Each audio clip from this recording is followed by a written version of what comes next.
Welcome to this deep dive, Yeah. deep into Hugh Howey's Silo series. Oh, yeah.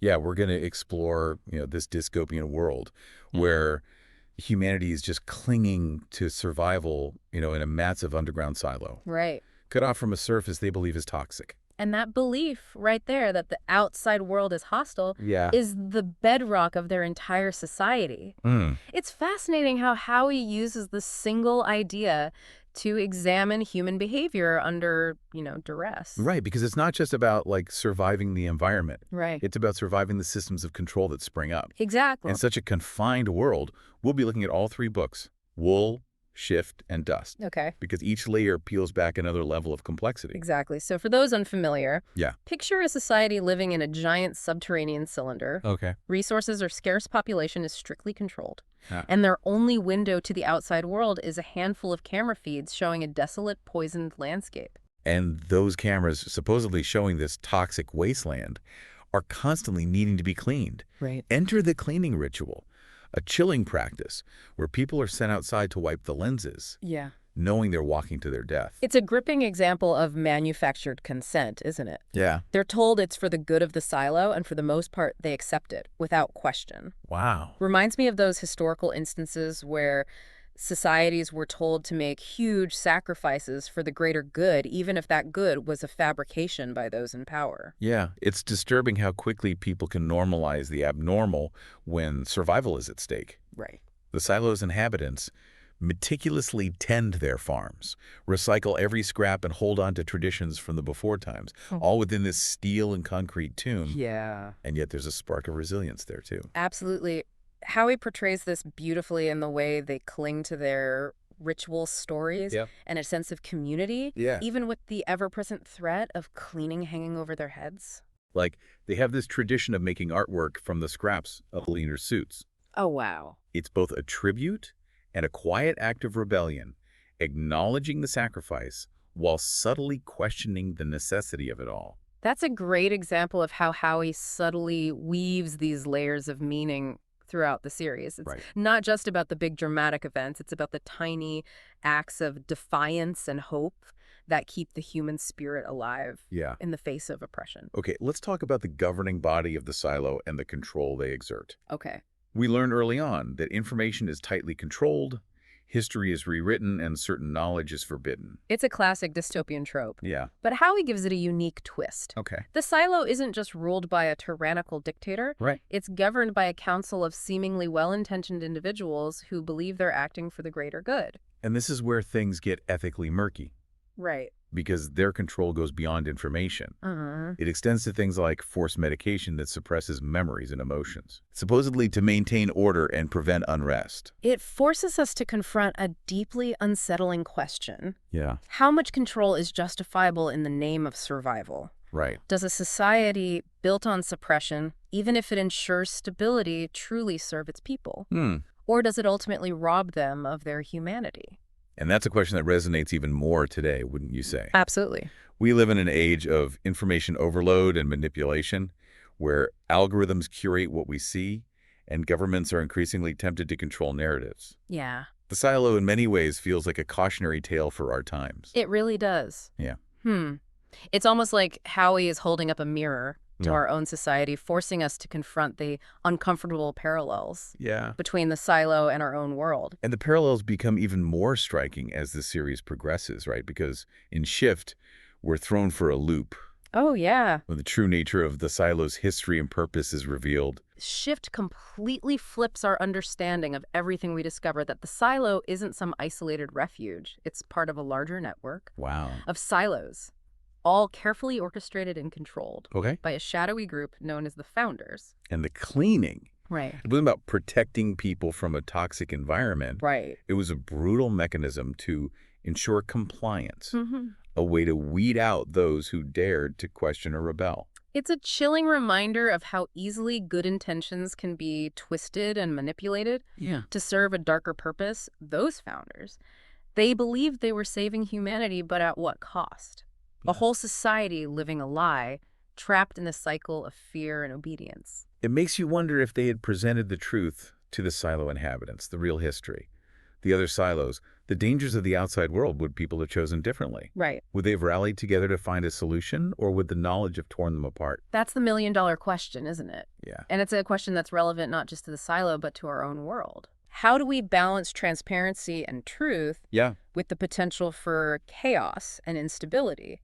It's a delicate tightrope walk, and one that Howey explores with nuance and complexity. And speaking of complexity, the characters in Silo are anything but one-dimensional. Right. They wrestle with these moral dilemmas Yeah. in ways that feel so real and relatable. Take Holston, the sheriff from Wool, who yearns to know the truth Yeah. about the outside world, even if it means defying the rules and risking his life. Holston's arc is tragic, but also deeply human.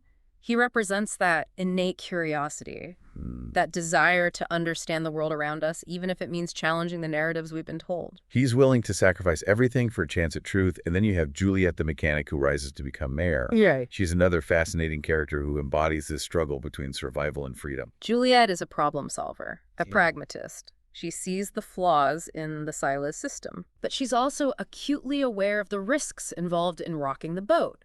She has to weigh the potential benefits of change against the potential for chaos and collapse. And she has to make these decisions while navigating the complexities of silo politics, dealing with opposing factions, and trying to maintain some semblance of order. Talk about a leadership challenge. It's a masterclass in the moral dilemmas of leadership, isn't it? Yeah. Juliet has to make choices that impact the lives of thousands, knowing that she can't please everyone and that her actions will have far-reaching consequences. And she does it all while trying to stay true to her own values, Right. her own sense of right and wrong. It's not always pretty, and she makes mistakes along the way. But her commitment to finding a better path for her people is unwavering. Her journey reminds me of real-world leaders who have had to navigate these same complexities, trying to balance the needs of their constituents with the pressures of maintaining power, all while grappling with the weight of responsibility.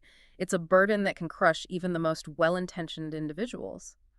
And Howie doesn't shy away from portraying the toll that leadership takes on Juliet.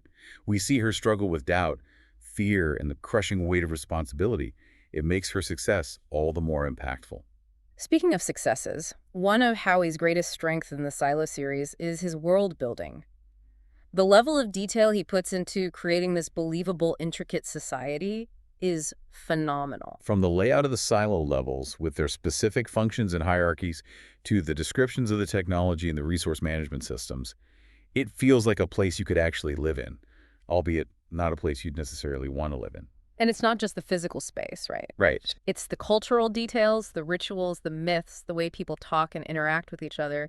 He creates this whole tapestry of human experience that feels both familiar and utterly alien. He also does a fantastic job of showing how the environment shapes the people. Like, because resources are so scarce in the silo, they've become masters of recycling and repurposing. They've had to find ways to make do with what they have, and that ingenuity has become part of their culture. It's a reminder that human beings are incredibly adaptable.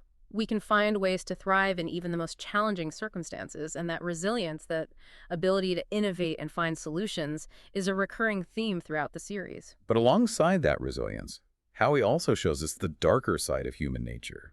The silo, even with its tight controls, is not immune to jealousy, betrayal, and violence. Exactly. And that's where the series, in my opinion, falters a bit. Okay. While Howie excels at portraying the external forces of control, he doesn't delve as deeply into the internal conflicts and the potential for darkness that exists within even the most well-meaning individuals. Like, some critics argue that his portrayal of human nature is too optimistic, that in a society under such extreme pressure, we'd see more instances of selfishness, greed, and a breakdown of social order. I tend to agree with that assessment. While the characters face difficult choices, there's a sense that they're ultimately driven by a desire for the greater good. We don't see as much of the raw, primal instincts that might emerge in a true survival situation. And this ties into another critique, that the series, while posing big philosophical questions about freedom, control, and the nature of humanity, doesn't always provide satisfying answers. Right. It raises these profound questions, but sometimes feels like it shies away from exploring the full complexity of the issues. Yeah. There's a tendency towards neat resolutions and a sense that the good guys will ultimately prevail, which can feel a bit simplistic given the gravity of the themes. But despite these shortcomings, I think the Silo series offers a powerful and thought-provoking exploration of human nature, the perils of control, and the enduring hope for a better future. And it does so in a way that's both entertaining and intellectually stimulating. It's a story that stays with you long after you finish reading, prompting you to question, to reflect, and to consider the choices we make as individuals and as a society. And speaking of choices, Dust, the final book in the trilogy really ramps up the stakes as Juliet's quest for truth takes her outside the silo. That's where she's finally confronted with the reality of the world. She's been shielded from a world that's both more beautiful and more terrifying than she could have imagined. And what she discovers about the past, the other silos, and the true motives of the founders, well, it changes everything.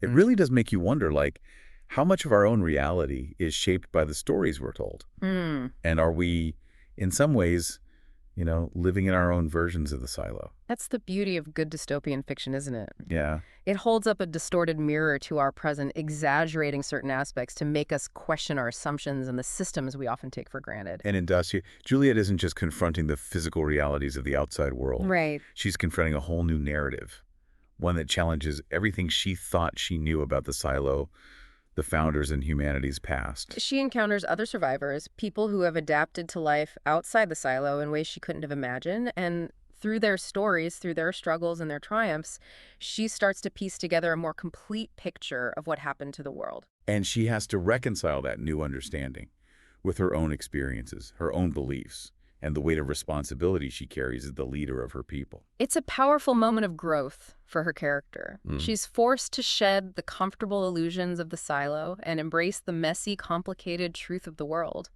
And in doing so, she becomes a symbol of hope, a beacon of possibility for a future beyond the confines of the silo.